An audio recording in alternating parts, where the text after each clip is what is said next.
The Pocophone F1 is great, and I love mine. And today, I'm going to tell you guys how you can significantly increase the charging speed of your Pocophone F1 for free. Hi, my name is Mitchell, and before we get into the video, I want to go ahead and thank everyone that supports me and uses my affiliate links down below. Without your guys' support, I couldn't buy the products that I talk about here on this channel. If you have a product that you want me to buy or you want my input on something, go ahead and join my Telegram community. It's where I interact with everyone. Now, my original idea for this video was I was going to compare Quickcharge 3.0 USB Type-C power delivery up to 18 watts, and the Xiaomi Mi 9 27 watt fast charger.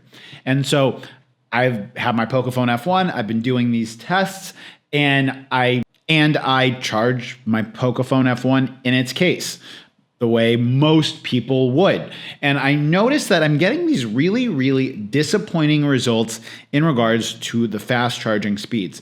It took me nearly 2 hours to charge the device on USB Type-C power delivery out of an 18 watt adapter that I have on my Xiaomi power brick. I was getting over an hour and a half on a Quickcharge 3.0 socket, and I was noticing when I was using the Xiaomi Mi 9 27 watt fast charger that the device wasn't charging very quickly. And for all of these tests, I've had the device off.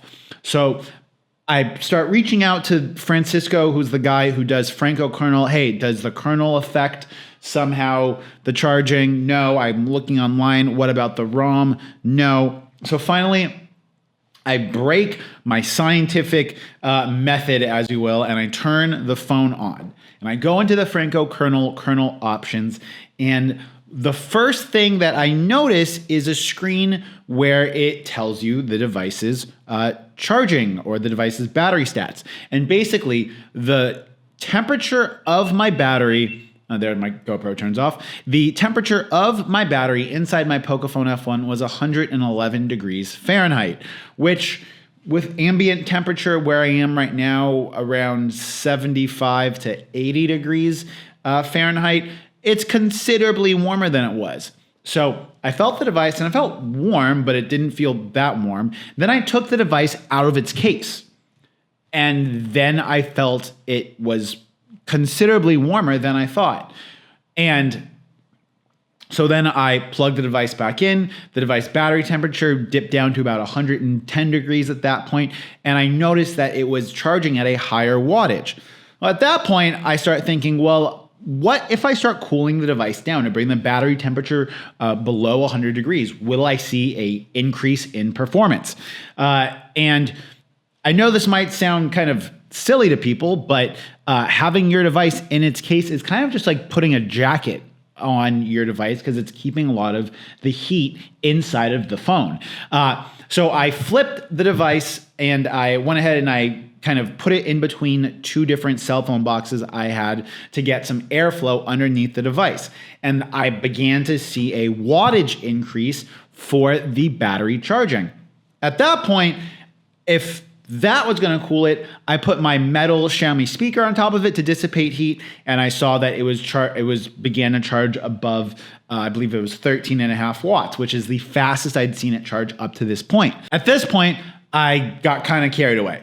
I got a plastic bag, I got a dish with ice cubes. I put my phone in the plastic bag, I put it in the dish with ice cubes, I plugged it into the 27 watt fast charger, and it made a colossal difference in charging.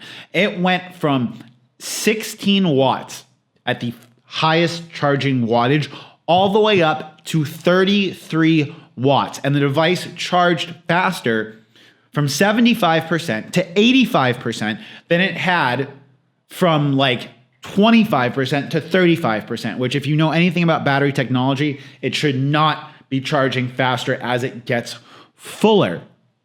I kept my phone in the ice bath for like an extra 15 or 20 minutes or so, and it made a substantial increase in charging speed, and it brought the battery temperature all the way down from 111 degrees all the way down finally to 86 degrees Fahrenheit. And at that point, the battery was getting close to 90%, and the charging wattage had dipped to around 20 to 25 watts, I believe. And so what can you take away from this? Well, everyone said that the build of the Pocophone F1 being all plastic did not matter because we put it in a case anyway. Well, that's not necessarily true. When we had an era of metal unibody phones like the Xiaomi Mi A1, like the Xiaomi Mi A2, like the Xiaomi Mi 5, we had devices that were made mostly of metal, and metal conducts heat really, really well, and it does a good job of kind of acting as a thermal cooling apparatus, more or less, to go ahead and dissipate heat throughout the device. And devices like the Xiaomi Mi 9, which use a 7000 series aluminum metal chassis, that metal chassis also acts to help disperse the heat. Now, I know everyone says, well, the Pocophone F1 has its vapor cooling chamber to cool the CPU. That's true. But in this instance, we're seeing that the battery wattage charging speed is based almost solely on battery temperature. So while a vector thermal cooling solution might do wonders for CPU performance, the fact that we're in a plastic chassis phone that does not dissipate heat very well actually hampers the battery charging speed, because the phone will limit and essentially thermal throttle the speed in which it charges to prevent battery damage and to prevent danger from the battery blowing up, like Samsung would know about. So, what can you take away from this? Well, my second biggest audience is in India. Shout out to all my Indian viewers. If you're watching me from India or the Philippines or any other of my countries in Southeast Asia, let me know in the comment section down below. Shout out to you guys. But if you guys are in a hot climate and you need to charge your Pocophone F1 quickly, make sure that you remove it from its case and you place it screen down. Why? Because the battery is on the back, and you are going to do a better job at cooling the battery of your Poco F1, and you are going to allow it to charge faster. Keeping your Poco F1 in its case while using something like Quickcharge 3.0 essentially doesn't give you the full Quickcharge 3.0 benefits. And for everyone that I've seen on XDA developers, Xiaomi EU, talking about Quickcharge 4.0 charging hubs, if your phone isn't cool, you are not going to be getting the value out of that Quickcharge 4.0 or USB Type-C power delivery hub in most cases, because the device will be warm. So if you're in a cooler climate, or if you're in Europe, a 4.0 a Quickcharge 4.0 power delivery charger might be a better investment for you if you're in a cooler climate, or if you are in a building that's constantly air conditioning, it might be a better investment. But if you cannot remove your phone from the case, or you don't want to remove your phone from the case, then getting one of those quick charge chargers isn't going to do much beyond giving your phone a higher wattage charging speed for the first 15 to 20 minutes before the phone thermal throttles. So, moral of the story, if you're going to quick charge your phone and you're in a hot climate, you might need to remove it from its case and do some stuff to cool the phone better if charging speed is your #1 priority.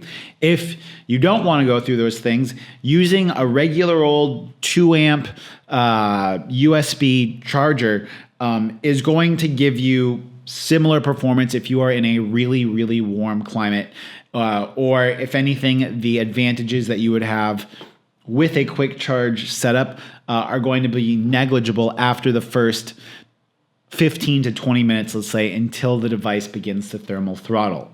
By no means do I expect anyone to go ahead and put their phone in an ice bath like I did. I'm going to be trying to rerun some of these tests just as it comes up, and using all of the chargers again with my phone in an ice bath to see how quickly it can charge them. Make sure you guys are subscribed so you can see the ultimate charging speed potential, whatever I'm going to call it, of the Poco F1. And until next time, guys, I appreciate everyone's support. It's been Mitchell signing out. Peace.